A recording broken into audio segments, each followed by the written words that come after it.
shall not be infringed. Shall not be infringed. What exactly does that mean?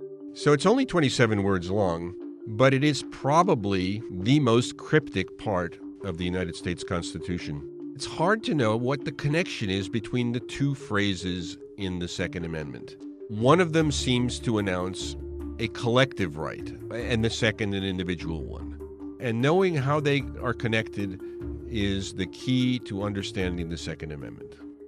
If you read that first clause by itself, a well-regulated militia is one that the government has taken pains to control.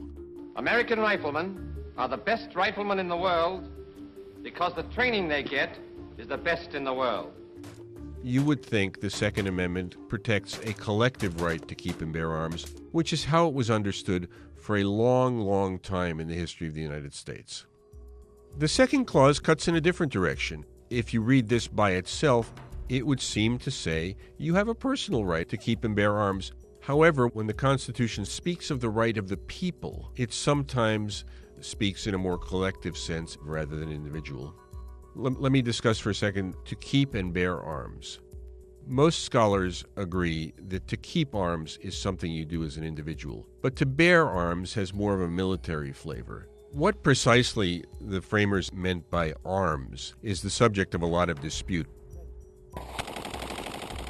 So the contemporary modern interpretation of the Second Amendment as protecting an individual right to keep and bear arms is only 10 years old.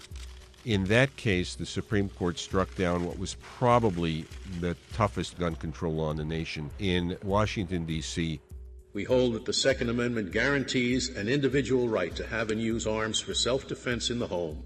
But it tells us almost nothing aside from in the home for self-defense.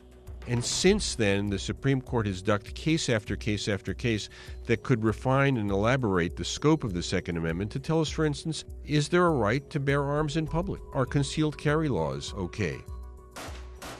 It's told us almost nothing about Second Amendment rights.